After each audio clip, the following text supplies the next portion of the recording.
Perfect. Well, it is 4 o'clock, everybody, so we will go ahead and get started with this presentation. First of all, thank you guys all for coming to the NNP Symposium this year. We are fully funded by the Eric P. Newman Numismatic Education Society. So you can thank them for this free NNP Symposium that you guys get to attend and listen to all the speakers. Is all made possible because of them. So just wanted to give them a shout out and a thank you for that. A few housekeeping things before we start. We are recording this meeting and we do record all the NNP Symposium presentations. So if you missed one that you wanted to see, or you want to go back and watch part of one that you did see to gather more information, they will all be available on our website roughly 2 weeks after the symposium. So I believe that's roughly April 25th. So follow our social media for more information on that, updates as they become available. It's a great resource for you guys. And the final thing before I introduce our speaker is the Q&A button. We have a Q&A button at the bottom of the screen. And so you can feel free to put your questions in there throughout the presentation. At the end of the presentation, we'll do a Q&A session where you can get all your questions answered. So just as you think of them, pop them in there and we will take care of them at the end. So without further ado, I will introduce our speaker. Our speaker for the hour is Deven Kane, and he will be talking about how numismatics helped rediscover a forgotten empire. We were talking before the presentation. He spoke at the last NNP Symposium, and I had the honor of facilitating his presentation. So we were catching up, kind of talking about the last NNP Symposium. So very excited to hear what he has to share with us this time, and I will let you take it away, Deven. Thank you, Andy. Welcome, everybody. I'm glad you could join us. This is going to be an interesting talk in the sense whenever I give a talk, normally I stock my presentation full of coins. Interestingly enough, this might be the least amount of coins I put in a presentation. Ironically, it is numismatics that served as the key for the discovery that I'm talking about in this presentation. So before we get going, sort of talking of the timeline of how we are getting to where we are and why it is these particular people are doing the investigation. This is a quick survey of how the British East India Company gradually ended up conquering most of India. As you can see, by 1765, they had conquered Bengal, Bihar, and parts of the East Coast. And that gradually was spreading. By 1805. They had most of the eastern seaboard in their control. And by then they were fighting the Second Anglo-Maratha War, which is this big territory in the middle, which they would win. And by then the Rajput states and the Nizams had signed these subsidiary alliances, surrendering to the British. And by 1837, you can see the pink part of the map has expanded. They have directly annexed all these regions over here. While Delhi is basically a city-state at this time, there is still a Mughal emperor sitting there. And at this point, really the only independent regions are the Sikh Kingdom in the Punjab and Sindh. Sindh is taken over in 1843, and by two wars in the 1840s, the British East India Company has basically conquered all of India. Now, the rest of them were ruled by princely states, but everywhere else was under the direct rule of the British East India Company, which at this time, as you can notice from the maps over here, is spreading into Burma. The last part of Burma will be captured in 1885, but by then it's directly a part of the British Empire. The East direct rule was ended after the Great Uprising of 1857. So why am I giving this little overview is because once the British conquered a lot of India, they started sending administrators all over the regions they had conquered, to large part to make sure collect tax revenue. And as these administrators started moving across India, they started discovering these mysterious inscriptions all over the country, and with texts that kind of looked like this. And they didn't know what it meant because the most As far as scripts go in Indian languages, most North Indian languages use the script today called Devanagari. So Hindi uses it, Rajasthani, I believe, uses it. Marathi in Western India uses it. Bengali and Gujarati use related scripts, which probably derive from the same root but are slightly different. And then the South Indian languages have their own script. But the problem is they're finding this script all over India and they have no idea what it means. And it's entirely different from what Devanagari looks like. And if you know Devanagari, like I can read it, I cannot particularly read the script. And so as they found these inscriptions in a bunch of pillar edicts and cave edicts and rock edicts, they had no idea what this meant. And as it turns out, these inscriptions they are finding are the first known written text in India since the fall of the Indus Valley civilization. And the script from that civilization that collapsed in the second millennium BC has not yet been deciphered. And while the British were doing this, they had founded these institutions like the Asiatic Society in Calcutta. They were also discovering the vast corpus of Indian coins. And some of the characters we will talk about today, they started with numismatics, and these are the types of coins that they were discovering. The top left is what is called an Indian punchmark coin. It's the earliest type of Indian coins did not actually have text on them.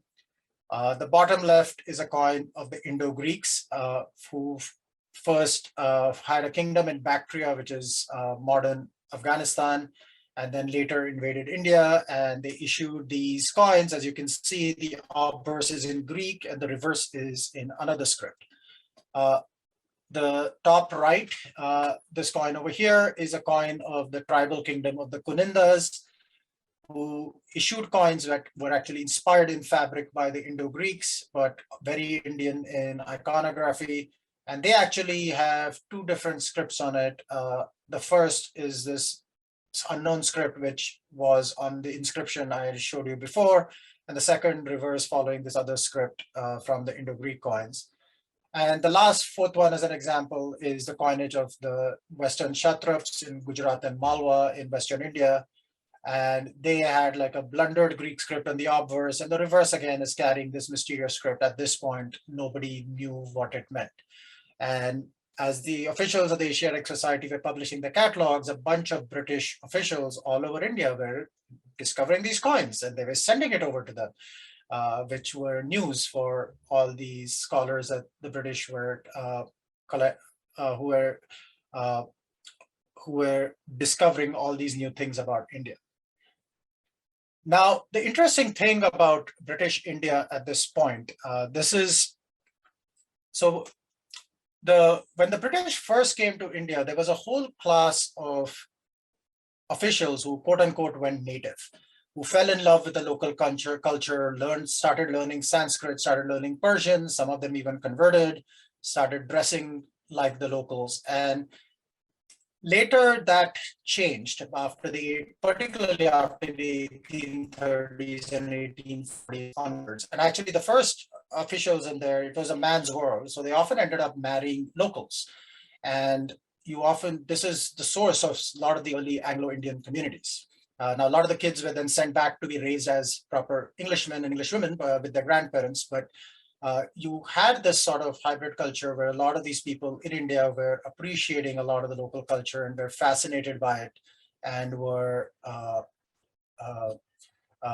inspired to learn and research and study this, what was here. Now, this unfortunately changed, and one of the big changes, I don't know if any of you watched the Netflix show Bridgerton, where society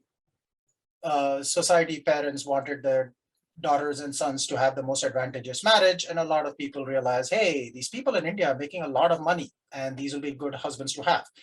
And as British women started coming to India, the whole culture and racial stratification unfortunately became a part of the story, but that's a story for another day.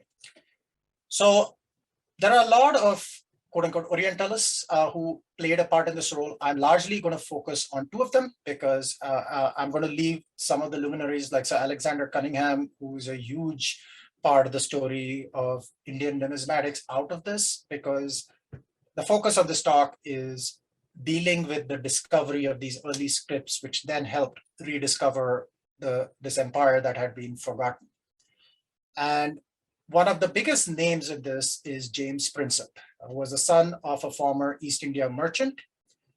He arrived at the age of 20 in Calcutta as an assay master at the Calcutta Mint, and he helped revive the Asiatic Society of Bengal. And he was studying Indian coins as well as the coins of the Greeks in India.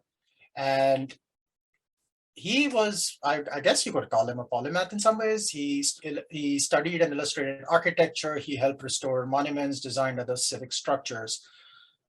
Unfortunately, as you can see, he literally worked himself to death, and he left India for health reasons in 1838, and he died only a couple of years later, just only 41 years old. And he's going to be one of the prime characters I'll be talking about in today's talk. So, as I mentioned, you are finding a lot of these pillars all over India and inscriptions on rocks and in caves. And one of the famous ones is in the city, North Indian city of Allahabad, otherwise known as Prayag. I think it's been renamed recently. And there is a famous pillar there with an inscription on it. And in 1834, Prinsep visited this and he saw this inscription. Now, unfortunately, this pillar has been defaced. So on the right, you have an image of the thing, and it shows you the script that's on there, which has some sort of edict.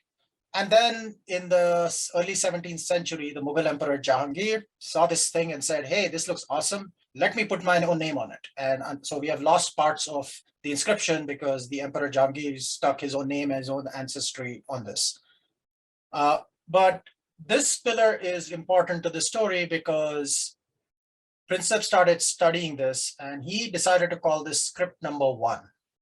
And he started using statistic analysis to try to figure out how this script works. Because at this point, this is just gibberish to them. And what he came to the conclusion was this script was consonants with vocalic inflections. So basically you have a consonant and what we call the vowels in English is A, E, I, O, U. The way Devanagari works is you have the consonants and you have like 50 consonants, and then you have the vowels that you attach to the consonant. So the letter K, can we go K, Ka, Ki, Ki, like depending on how you want to spread it out, and suddenly you have a lot more combinations. And he figured this is probably what's happening here, but you run into a problem is you have no idea what these consonants are. So, which is going to bring up the second character who plays a big role in this. And as far as I can tell, this is somebody who actually never visited India. His name is Christian Larsen, Norwegian-born German Orientalist, and he was a professor of Old Indian language and literature at the University of Bonn. And he was a linguist. He acquired a knowledge of Sanskrit and Arabic, and he used it to translate a bunch of Indian epics and sagas. And in addition to Indian languages, he worked on other languages, Umbrian inscriptions, Old Persian cuneiform. And he is the man who makes the first successful attempt to decipher script number 1, which gives Prinsep the tools to finish the job. Now, Larsen had a much longer life. He remained at the university for the rest of his life, but with increasing blindness, he gave up lecturing in 1864 and passed away in 1876. So when we discover, when all these scholars have deciphered old scripts, one of the things that has been helped, and for those of you who have read about the Rosetta Stone, which helped discover Egyptian hieroglyphics, the Rosetta Stone is an inscription of the Ptolemaic king Ptolemy V. And the reason it helped us decipher hieroglyphics is it's one inscription that's in Greek, Demotic, and hieroglyphics. And at some point, somebody figured out, you know what, this is the same inscription in 3 different scripts and languages. And that was used as the code and decipher the script. And the same thing, I believe, happened to Persian cuneiform. They found a cylinder that had different scripts on it, and then they were able to start cracking it.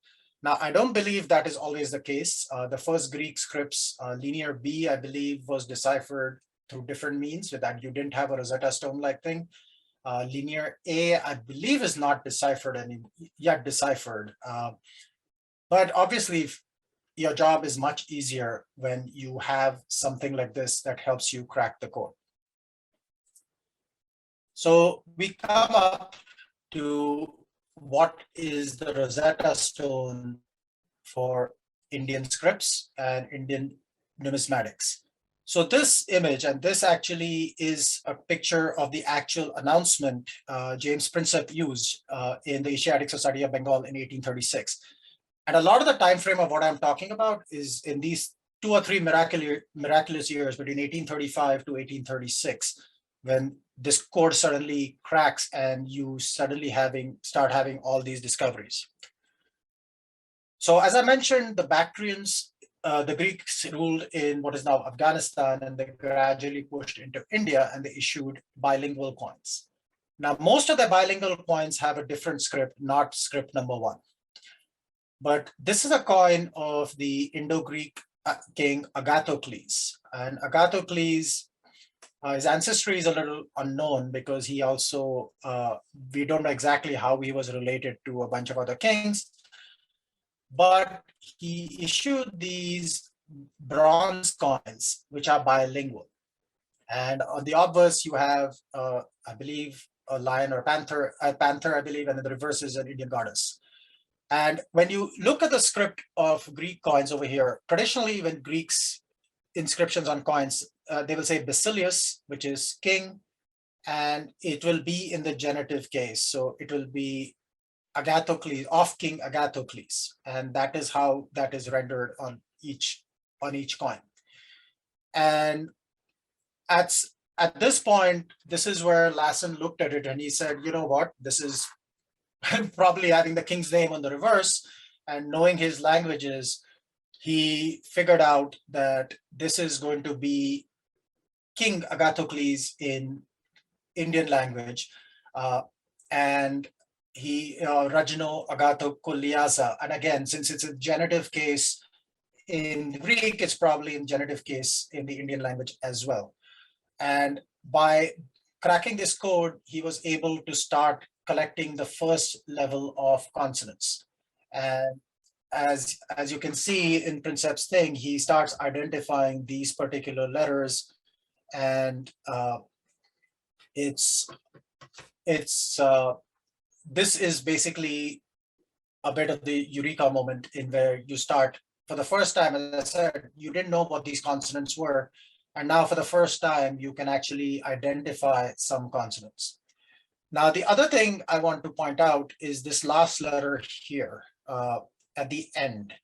As I mentioned, the name of the king is in the first singular genitive case and the possessory case. And this is going to play a critical role in the next step of figuring out in the next eureka moment. So that is the compound letter Sya, which is what the genitive in Sanskrit casing of a lot of nouns ends up with. So it will be Agat, and at that point, and let me just take a bit of a digression over here to explain the languages. Sanskrit was the root of most North Indian languages except the far southern ones, which are like Tamil. But by 600 BC, Sanskrit was not spoken in daily lives. You had what were local vernaculars that had started cropping up, like Pali and what you call the Prakruts. And the Prakruts came in regional variations. There was a Magadhi variation, which is the ancestor of modern Bengali. There is Suraseni, which is the ancestor of modern Hindi. There is Maharashtri, which is the ancestor of modern Marathi. but these were all the vernacular. So a lot of the coins and inscriptions are not actually in Sanskrit, they are in Prakrit, which is the vernacular, because the idea is you want the people supposed to be reading it to understand what has been said. And while I'm not a scholar of particular language, I've noticed there seems to be slight variations in how Sanskrit would probably render it versus Prakrit would do it. But as I said, apart from the digression, the letter Sya, which I mentioned here, is key, and it's going to play a key role in the next Eureka moment. So having got Agathocles and having got this clue from Lassen, Prinsep then gets to add some more letters. And this is a coin of the Bactrian king Pantaleon, who was a contemporary of Agathocles, and they issued a bunch of similar coins actually in style. So the kings may have been allies. The thing about the Bactrian and Indo-Greeks, almost everything we know about them is from coins. And so a lot of them that's a great numismatic exercise for history in its own regard, but I digress. So again, you're getting some more letters, Pantaleonas, Rajno Pantaleonas, and in Brahmi script again, in script number 1, and you're getting more letters. And now this is where having got these letters, you get the next Eureka moment. So this was in 1836. In 1837, Prinsep was reviewing the inscription at the stupa of Sanchi. And he started noticing that each end of each inscription ends in these 2 letters. And this is also, if you notice, this letter on the left over here is the letter Sya that I told you about. So off something and then this letter. And he postulated that this symbolized an offering. And in Pali and in Sanskrit, the verb dana is to give, and the noun form is danam. And Sanskrit is an Indo-European language, and this has the same roots to Latin, donare, to give, donus, gift. And with this, this again is the next Eureka moment. So now you know what more letters mean, and hey, this is an offering by somebody. And you probably have the name of the person over here at the left, and this is going to really start cracking the code. And with all this adding up, Prinsep was able to start deciphering the rules of the script. It was written left to right, which is how Devanagari is written. At this point, he identified 33 letters with a consonant, and the vowels, as I mentioned, in Devanagari are attached to the consonant, and this is sort of how Brahmi works. And he figured that since the language is the same, you would probably have corresponding letters to the current Indian alphabet in later Indian scripts, including Devanagari. And with this, Prinsep and his assistant, who was a Sinhalese assistant called Ratnapala, who spoke Pali, because, and I'll get to that in a second, they went on a decipherment spree, looking up inscriptions on coins, translating inscriptions, pulling up coins. And with this, he finally cracked the code. And now a lot of ancient texts refer to the script as Brahmi. And this is where they discovered the script number 1 is this ancient, long forgotten script of Brahmi. And now just as a clarification, what we are talking about here for script number 1 is the earliest iteration of Brahmi. Brahmi evolved over the about 800 years it was used. And the later versions of Brahmi used around the time of the Gupta Empire, I believe, were closer to later Nagari and Devanagari. So they had sort of been deciphered, but they had not yet deciphered these early ones. They were struggling with these.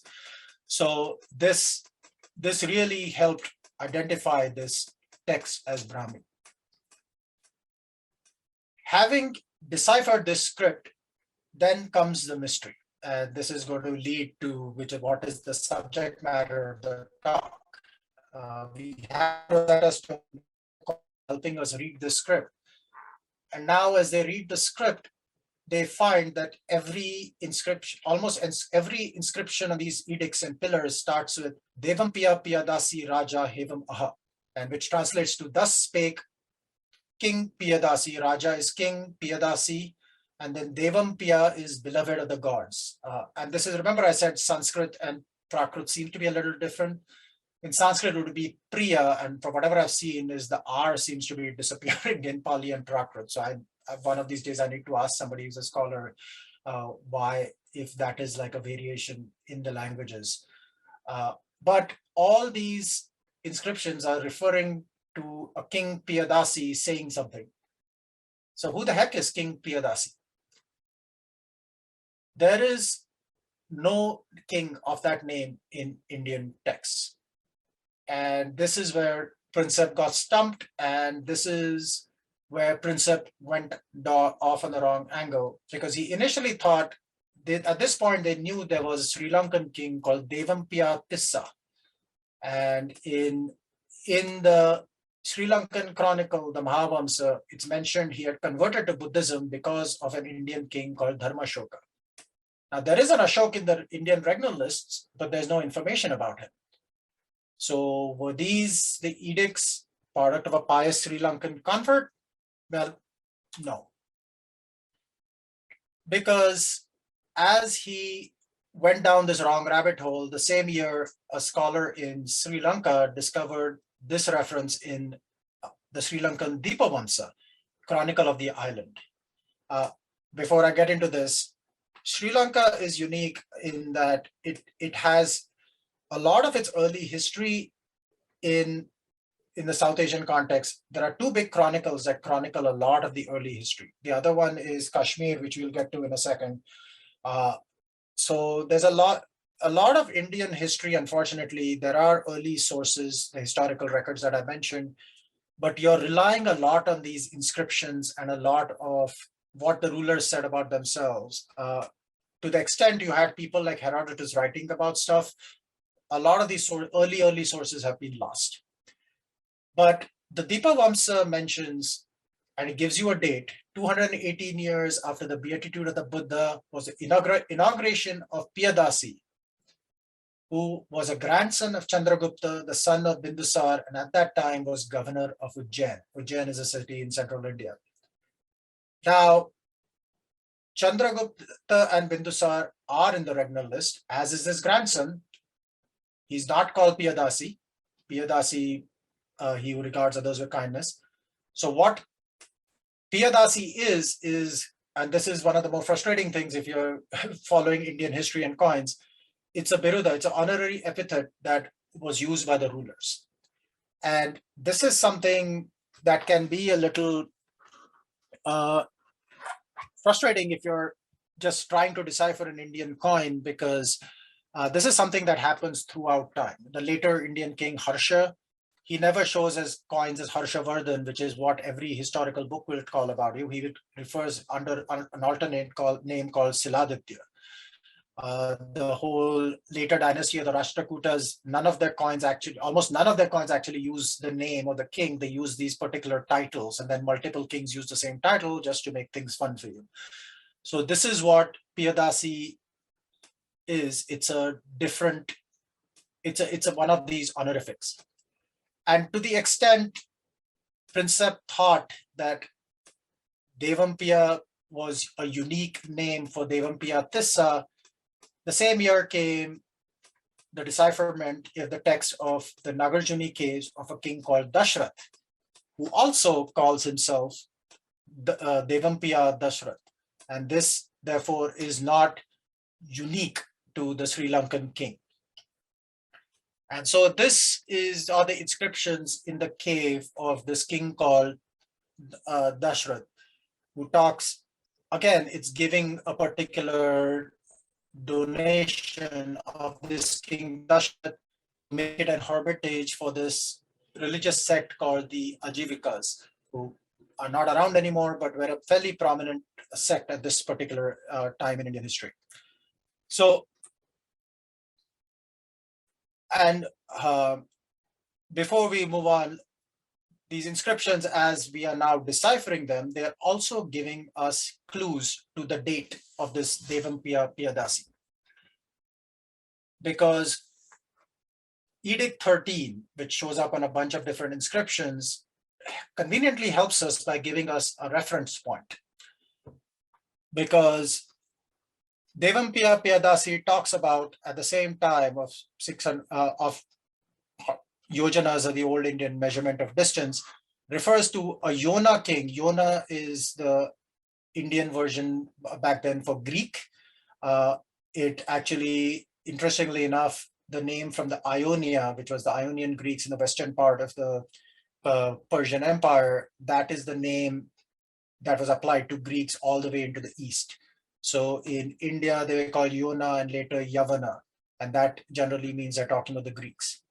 So it refers to a king Antioga, Tulamaya, Antekina, Maka, and Alikya Shudala. And then it refers to other dynasties in South India. And we know there are 5 kings who ruled with that name and at the same time.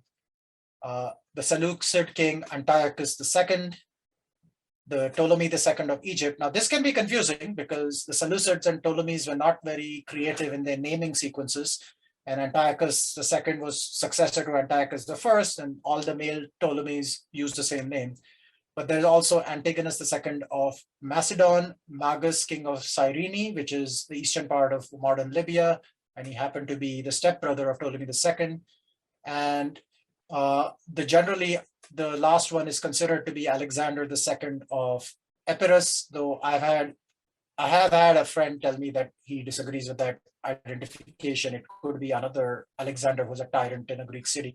But most people generally say it is Alexander II of Epirus. Now, this edict also is referring to the monarch's proselytizing activities, and when you talk about conforming to his instructions in morality, but more on that later.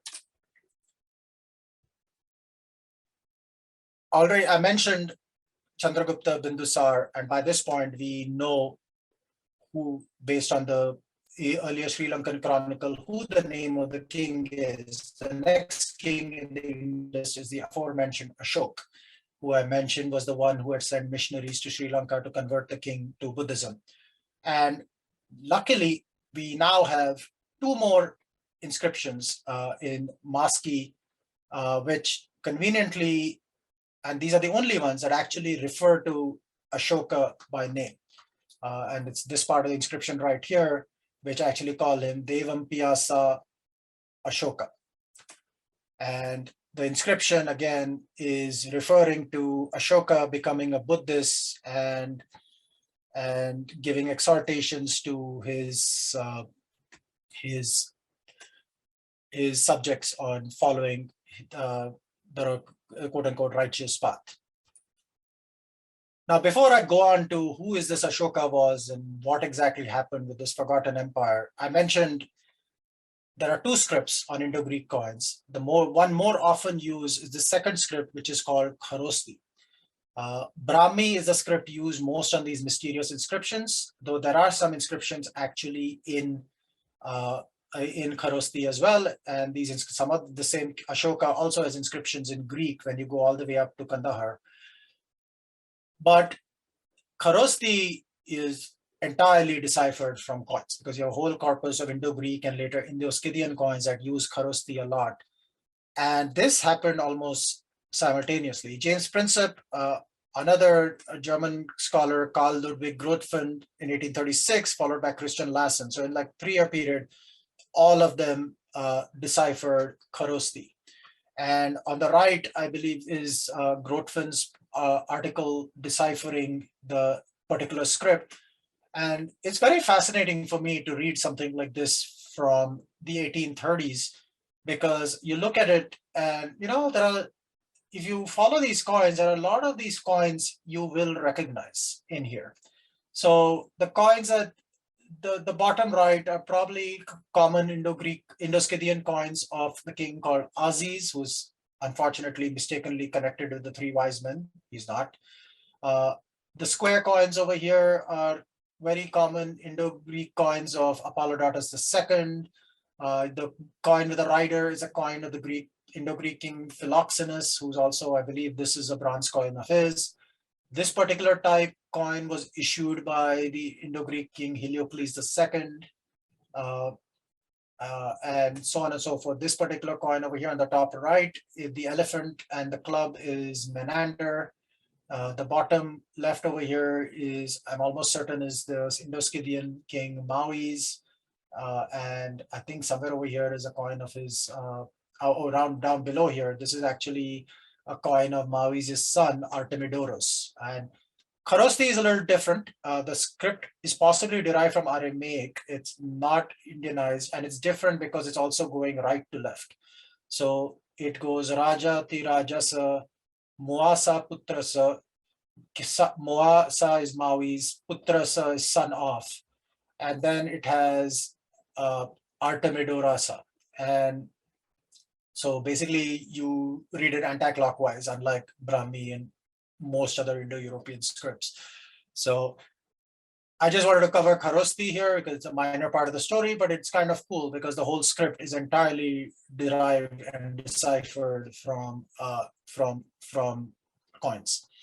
Kharosti gradually disappears, I believe, after the 6th century AD. Kharosti has largely disappeared and is not used anymore. So it's a dead script today. And anybody who does Indo-Greek, Indo-Scythian, Kushan coins, you probably want to learn the script because you can, especially as the Greek gets blundered, you can figure out what is on the reverse because the Kharosti is generally accurate, even if the Greek often legends start getting frozen once the Greeks are no longer in India. So let's put this story together. Now, who was Ashoka? What is the story of Ashoka and what is this forgotten empire I've been waddling about a little? So we have textual sources in India. For a long time, there was a debate about how accurate do we consider it. I think there's really no reason to consider them any less accurate than we consider Herodotus. They're not always 100% right, but we know Herodotus sometimes is called the father of lies because Herodotus loved taking the most exciting and entertaining story, even if it was not the most accurate one. So you have a bunch of competing textual sources in India. You have the Puranas and you have Buddhist sources and you have Jain sources. And a lot of this starts coming together. This time frame, this map is around 600 BCE. So India had a bunch of kingdoms that were called Janapads, and then they started morphing into bigger kingdoms, the Mahajanapads. And around 600 BCE, most lists include 16 of them. A couple of them, depending on whether it's a Buddhist source or a Hindu source in the Puranas, they may not be included. But the ones over here are generally the big boys. Kuru is the, if you have read the Indian epic, the Mahabharata, this was the big bad boy of that particular epic. But by 600 BC, it's in deep decline and it's an afterthought. Kosal, where Ayodhya is, was the capital of Ram, which is the earlier Indian epic of the Ramayana. It's still a prominent kingdom at this point. But what you have here, and the one that's going to really make the most noise, is this kingdoms in the what is now the state of Bihar called Magad, which is the one that's really going to kick off the first stage of real Indian imperialism. So under a series of successful warrior kings, starting with Bimbisar, then his son Ajatashatru, of whom I will have a mention later, and later kings, Magad then slowly started swallowing up all these kingdoms. And this is, as it conquered Kosal, Kashi, and then the kingdom of Avanti in central India, by the 4th century BCE, Magad had really started taking over the Gangetic plain, and then came a dynasty called the Nanda dynasty, which is, for various reasons and snooty reasons, really despised in the Indian sources. It appears to have conquered most of North India. And Alexander the Great, when he came in, he basically got until about here in the Punjab. And he was convinced he's reaching the end of the earth and then he'll be able to turn around and take the Nile back to Egypt. This part of geography was something new to the Greeks. These soldiers were sick of fighting. And by the time they heard about the size of the Nanda armies facing them, and they had just fought a couple of pretty brutal battles against much smaller Indian kingdoms, they were sick of fighting and they just wanted to go home. As it turns out, the Nanda Empire was a bit of a paper tiger. And this comes to fruition a few years after Alexander's death, when So Alexander goes back to Babylon, and then there's a free for he dies there, and there's a free for all among his successors. And in the ensuing decade, the Indian provinces are lost, and they are lost and to a mysterious figure the Greeks ended up calling Sandrakotas. Now, during Alexander's invasion of India, there were Indian mercenary captains who were allied with his army, and there is reference to a mercenary captain called Shashigupta. And at least one book I've read has made the speculation that Shashigupta and Chandragupta are basically the same thing. They both sort of mean the moon, and it's like a different variant of the moon, of the moon. And the Shashigupta, who was a mercenary captain who may have helped Alexander at least during part of his campaign, may end up being the same Chandragupta. Again, it's a matter of conjecture. Whatever happens is around 305 BCE, when Seleucus Nicator, having recovered Babylon from Antigonus Monophthalmos, launches his Great Eastern Campaign, came all the way to the border of India. The Indian provinces are all lost, and he faces a formidable foe in the name of Sandrakotas. And suddenly the Greek chronicles go silent, and then they announce a peace treaty, which ends with Seleucus basically giving up the Indian provinces in exchange for 500 elephants, about which time he appears to have issued this particular coin. It comes in dram, tetradrachm, hemidram, multiple denominations. And we don't know if there was an actual battle. We don't know if Seleucus lost, or he just decided he needed to go back west because the final showdown with Antigonus was coming, and it was not worth holding on to the provinces. As I said, or he might have been defeated and decided it's not worth losing more. But this is where the Seleucids step out of the Indian story. Now, these elephants actually turned out to be useful in the Battle of Ipsus against Antigonus. They helped screen off the cavalry charge of his son Demetrius Poliorcetes and helped win the battle for Seleucus. But this left the former Indian provinces under the control of Chandragupta, who then goes on a series of campaigns and ends up conquering all of North India. There's some debate about these regions over here. They were like tribal regions, whether there was actual effective control. And Chandragupta's son Bindusar, who I mentioned who's mentioned in the Sri Lankan Chronicle and who's mentioned in the Indian Regular List, they both appear to have conquered this entire region. There's some debate whether Bindusar conquered this region in the Deccan or not, but he took the title Amitraghata, which the Greeks appear to have called him Amitrochates, and that basically means the destroyer of enemies. Now, not having destroyed any enemy doesn't prevent a king from taking that title, but it is possible Bindusar may have been a conqueror. There's no real mention in the sources as to who did this part of the conquering. This region over here is the kingdom of Kalinga, which is going to play a part in the next part of the story. Was definitely not conquered by them. And Seleucus Nicator sent an ambassador, Megasthenes, to the court of Chandragupta, who wrote this book called Indica. But the original is lost, but a bunch of later Greek authors quote it. And so you get a little bit of a flavor of what the court of Chandragupta may have looked like. And he's fairly complimentary to the Indian monarch.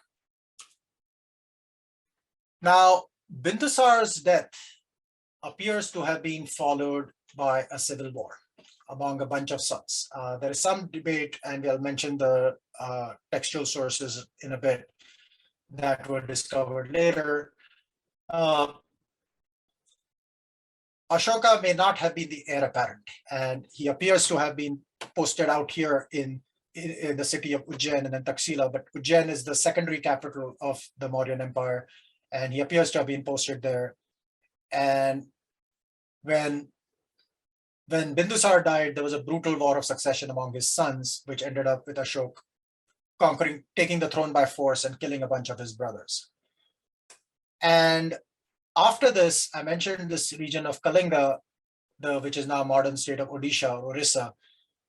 Ashoka launched an invasion of the thing, and we have his word for it. He stalks, and these are actually his rock edicts, rock edict number 13, which talks about he conquered the Kalingas and 150,000 were deported, 100,000 were killed, and many more died. Now, ancient numbers, take it with a grain of salt, but here is a king telling us how brutal he was and how horrible he felt about it. And this appears to have forced a religious conversion in Ashoka, and he, as a result, converted and became a Buddhist. And this is why he was sending missionaries to Sri Lanka and then all the way in the West, because he became an enthusiastic evangelist for his new religion. Now, I mentioned the early Magadhan king Ajatashatru, and the cynic in me notes there is a very similar story about Ajatashatru, who appears to have actually killed his own father, usurped the throne, killed a bunch of brothers, and he was a contemporary of the Buddha. And he actually found peace and contentment, according to Buddhist sources, by attending a session in that was being preached by the Buddha. So this is a very similar morality tale. So I don't know whether they're copying off an old original, whether it actually happened, but hey, here is Ashok telling us he did this, and he puts this on a bunch of inscriptions across all over India. So I mentioned the edicts, and there are a bunch of them. So you have there are minor rock edicts. These appear to have been at the beginning of his reign in Prakrit, Greek, and Aramaic. And as I said, there are some in Kandahar. Kandahar was Alexandria in Arachosia. The original Kandahar appears to have been founded by Alexander himself. Ai-Khanum, some debate whether that was Alexander in the Caucasus and then later became was built up by the Bactrian Greeks, but at this point it was under Mauryan control, so there appear to be inscriptions there. And you have the first inscription I told you about is in Sopara, and so you're seeing a bunch of inscriptions all over India. And this is the map I showed you about what they think the borders of the Mauryan Empire were. It's inspired by where these edicts are, because they're probably going to be put up on his territory. So they come in multiple forms. You have minor rock edicts, which are smaller. You have minor pillar edicts, and then you have bigger pillar edicts with more 7 edicts, and then major rock edicts. And they call them major rock edicts because he has what they're numbered like 1 to 14 different edicts, and they all show up on the same edict. Now, some of them have been lost, but we sort of know which edicts are supposed to be there. And as I said, they are all over the place.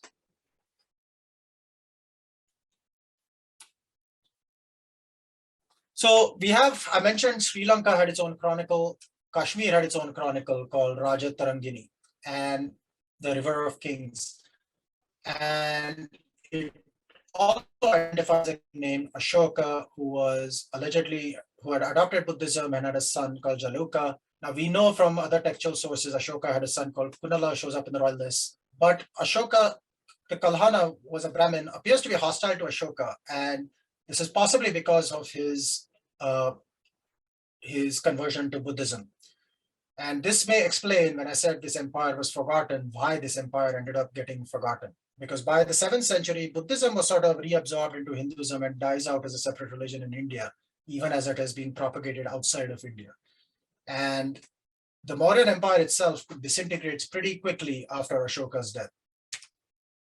So I mentioned those regnal lists a few times. And so the Puranas are these encyclopedic Indian Sanskrit texts that cover a bunch of topics. And they also have historical records, but they are sort of set in the form of a story.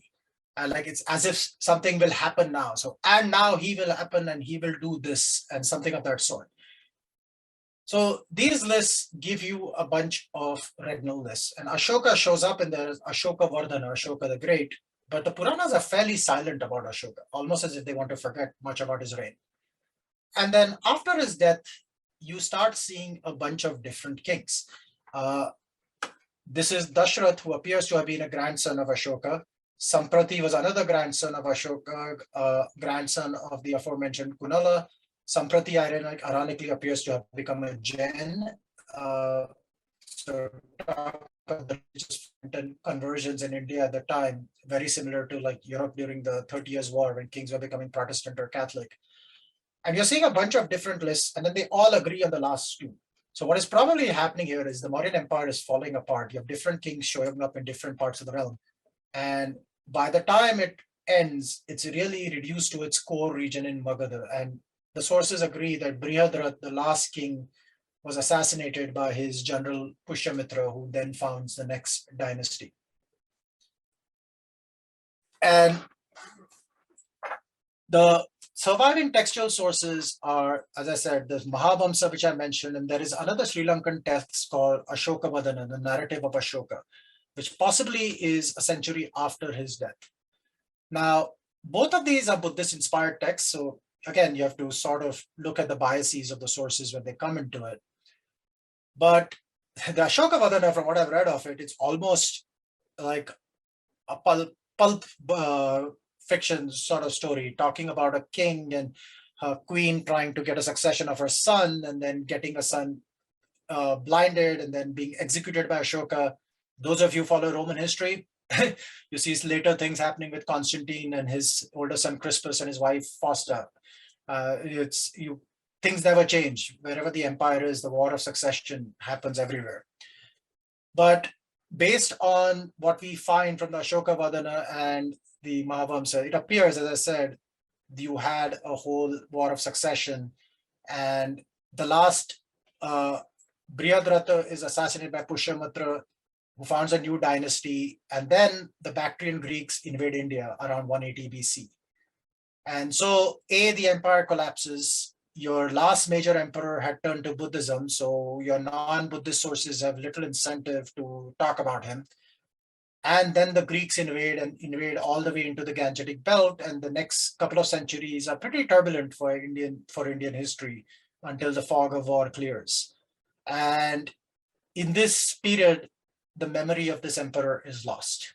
And gradually it becomes worse, because as the memory of the script is lost, all these inscriptions all over India, nobody starts remembering them. And nobody had any incentive. As I said, it's not surprising. The two textual sources that really talk about Ashoka are in Sri Lanka, where the kings remembered he's the guy who sent Buddhism to our country, and we remember him fondly. And you have an incentive to keep his memory alive, ironically, as it is being lost in the country of his birth. So when I first heard of this story, I found it very interesting, because I spent 15 years in India, and Ashoka today as a national symbol is very much there.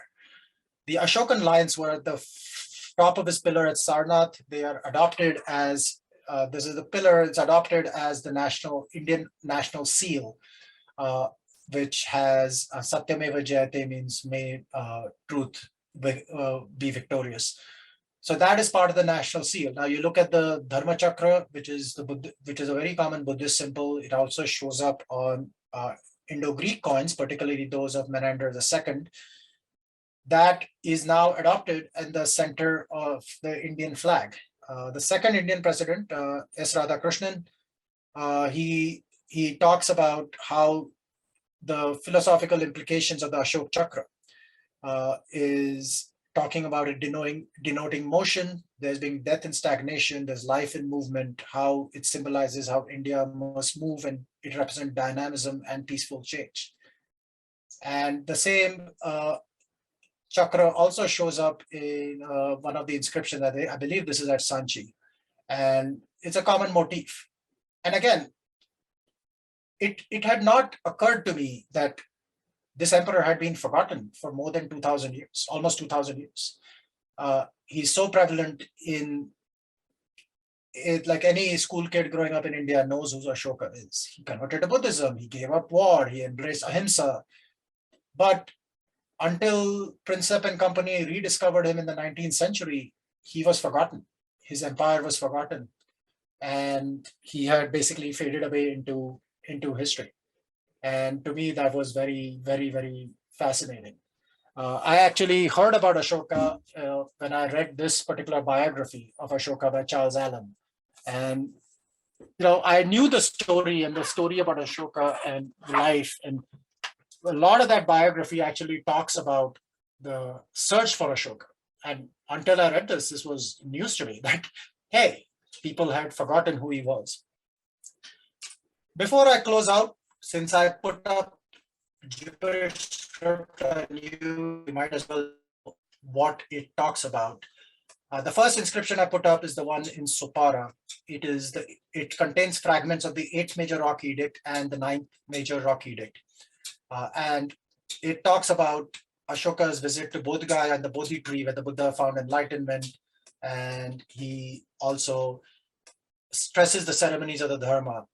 Again, to me, he's coming a bit of a moral scold, but he's talking about a lot of these edicts are exhortations for his subjects to follow what he calls the path of Dharma, and giving and the approval of ceremonies and so on and so forth. So this you can read the first particular the edicts on here. And again, as I said, the major rock edicts 1 through 14, they all repeat the same edict. So they probably gave orders to issue these edicts at the same time. Now, some of them, weather and climate, and we have lost some of these over time. I mentioned the Allahabad pillar earlier on, so you might as well know what's on there. It has what were called the major pillar edicts 1 through 6, and only the first and second are in full. I mentioned the vandalism of the Emperor Jahangir, where he cut away the inscription to put his own name on there.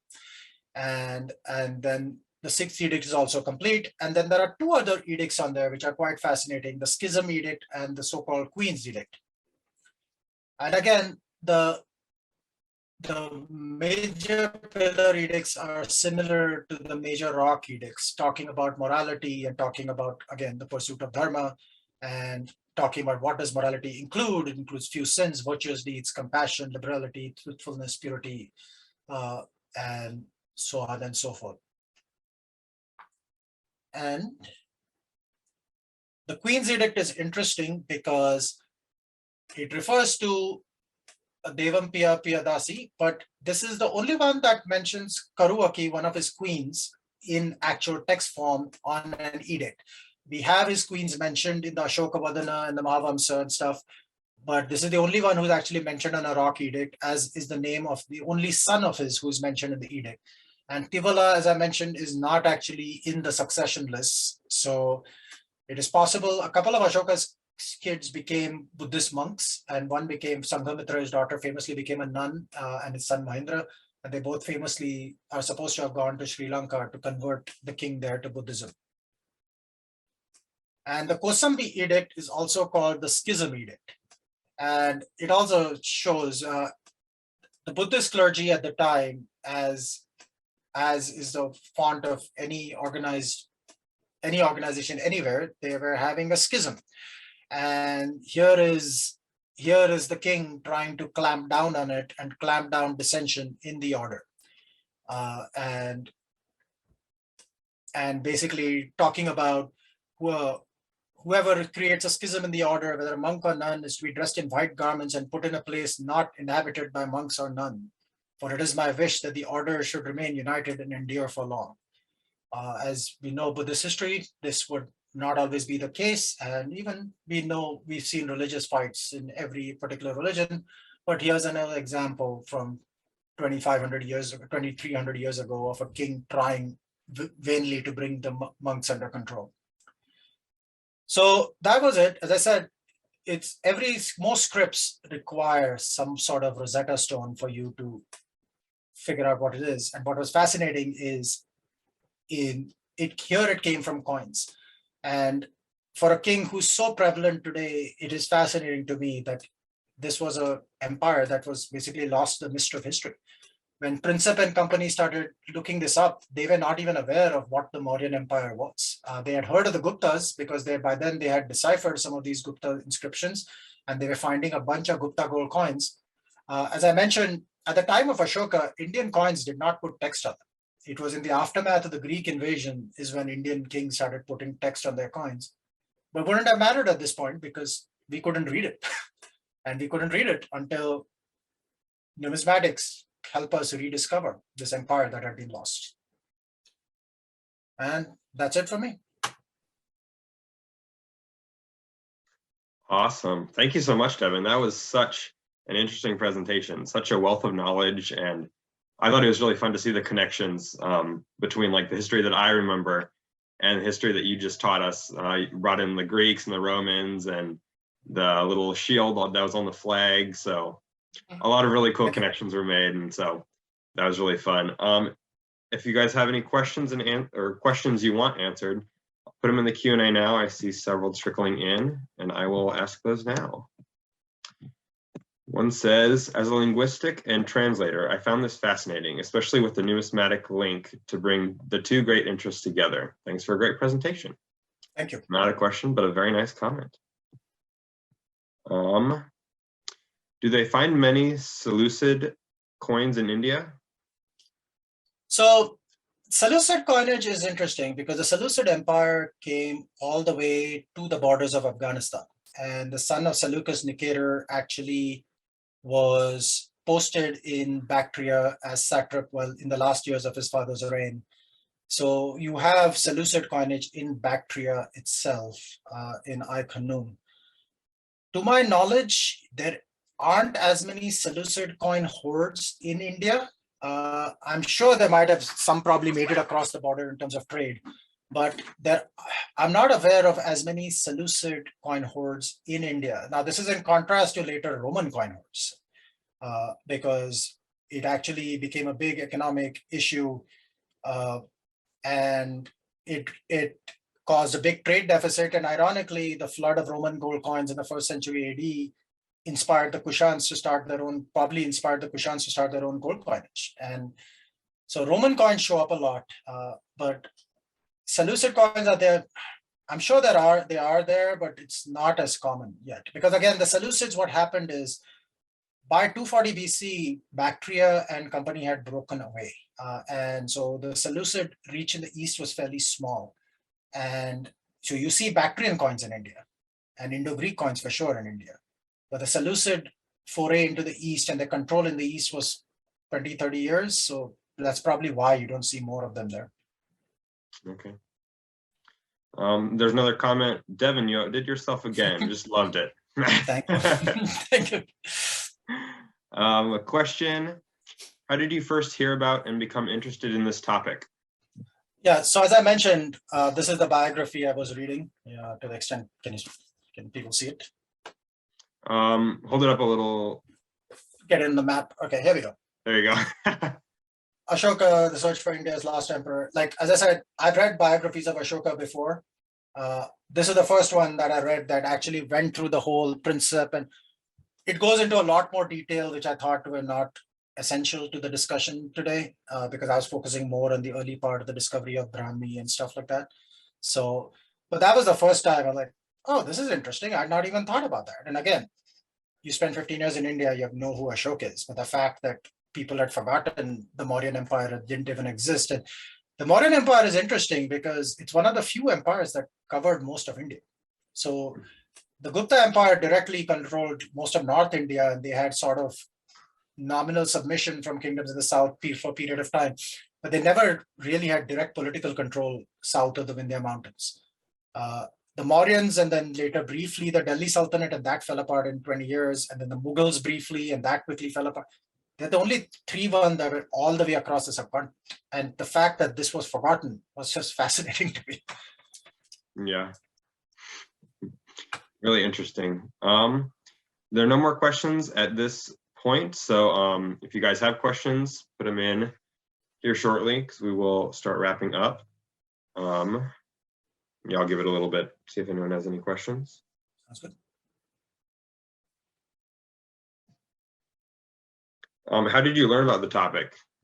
Was it all that book that you showed us, or? Yeah, the part of the discovery of Brahmi, I think that's what that book inspired me to look at it a little. And there's amazingly a wealth of information on this online. Like even because a lot of the Princeps stuff is like off copyright, right? So you can find those images that I pulled those off Wikipedia. It was so easy to pull them off without having access to the 1830 journals for the Asiatic Society.